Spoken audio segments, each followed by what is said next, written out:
Hi, this is Paul with PJM Incorporated, author of the book, The Business of Home Inspection, available on inspectoroutlet.com. Today, I just want to briefly talk about plumbing. In Central Florida, home inspectors are expected to collect a lot of information, and very often after we leave a property, it might be 2 or 3 weeks later, sometimes we're asked questions about materials in the home, what type of materials there are, maybe even the breakdown percentage-wise of what we were able to see on what type of materials were there. And in this case, I'm talking specifically about plumbing and potentially, most likely, with older homes.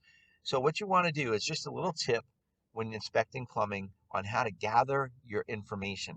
Now, I'm not talking about the inspection part necessarily. What I'm talking about is what photos to take and from what angles to take them. Obviously, when it comes to plumbing, you're going to want to identify the water source. Is it well water? Is it public water? You're going to want to identify whether it's on a city sewer or if there's a septic system on the property. You want to identify what the main material is that's bringing water in. Most likely, it's going to be copper or PVC. Most likely, or the waste material coming out. Most likely, it'll be PVC, and in some cases, cast iron, depending upon the age of the home. So you want to be able to gather photos of where the meter is or the well is, where the main shutoff valve is, and you want to make sure in your photo that you're able to identify the material from the photo. So you might want to take a profile photo so that that's accessible visually for you later at a much later time when you don't maybe mentally recall the property. You want to do the same thing for the waste pipe.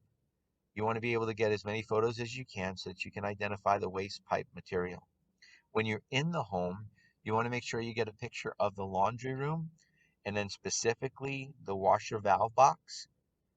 It's a good idea to take pictures behind the dryer of the connection of the dryer duct to the dryer duct work at the wall to the exterior vent. And whether it's a 220 receptacle back there or if maybe there's a 110 and this dryer is running on gas, whether it's propane or natural gas, you want to document all of that. And you want to document what type of gas it is. Is it a natural gas meter or do they have a propane tank on site? When you're inside the house, make sure that you're taking pictures of the bathroom with the water running. That will remind you a month later, 3 weeks later, or whenever it has to be asked of you as to whether or not you had the water supply on that day. It might come up in a conversation if a leak is found later that wasn't there when you were there. You want to be able to prove you ran the water. And then also, you'll want to be able to take photos in areas where matter the most, like for example, underneath the sinks. And when you take photos of under the sinks, try to take a picture that's good enough at a profile and an angle that is enough of an angle that you can identify the material, specifically the water supply pipes. You want to do that because if there's a question about what materials are there, you want to be able to answer that. Same thing is true with the toilet. Take a picture of the toilet, particularly after it's flushed with the lid open, where you can see the water is actually being drained. And then take a nice profile of the side of the toilet where the water supply comes. Try to encapsulate both the water supply valve as well as the connection to the bottom of the toilet tank so that that is clear in a photograph for you to be able to reference at a later date. The same thing is true with the shower or tub. Make sure the water's running. Take a picture from a distance of the tub or the shower, as well as the fixture handle and the shower head.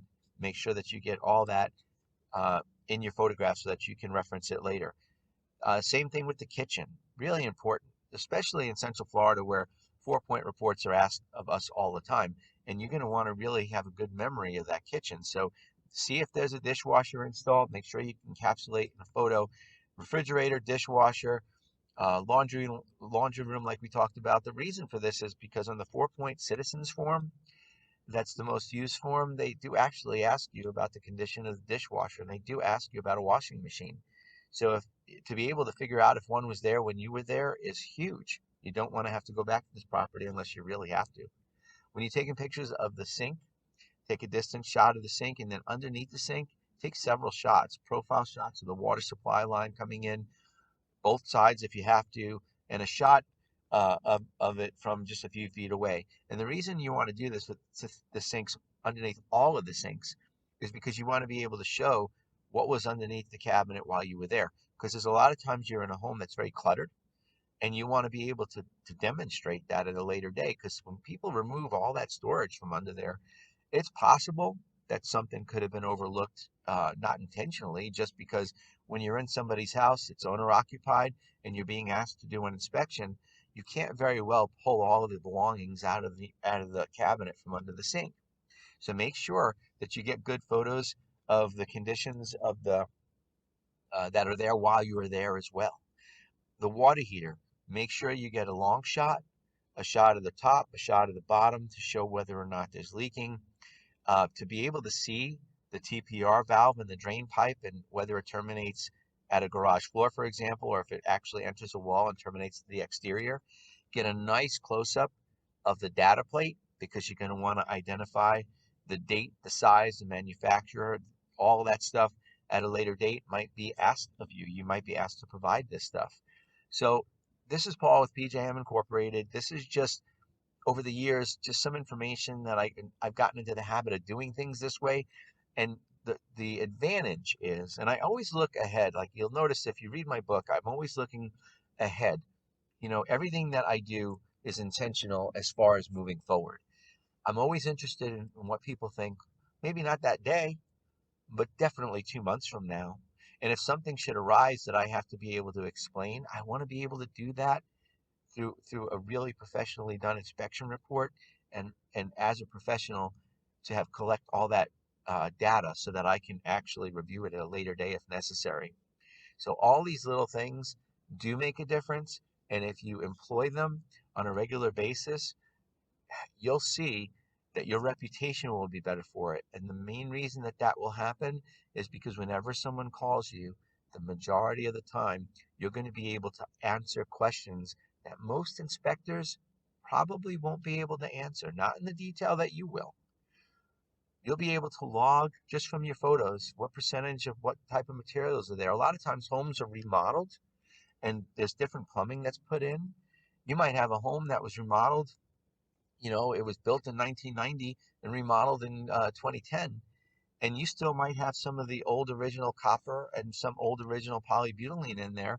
And the only way you'll be able to break down the percentages is if you do a good job of collecting that information, particularly photographs, clear enough and concise enough and done well enough for you to identify at a later date, so that when these questions arise, you'll be in a position to answer them. Why does it matter? Because when people call you later and they need information, you want to be the guy that's able to deliver that information.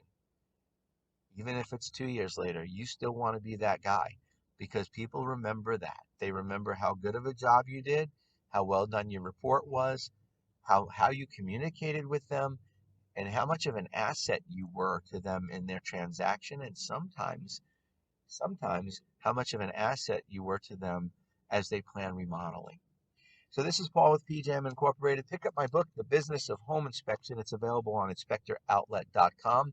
I appreciate your time today. Thank you for listening.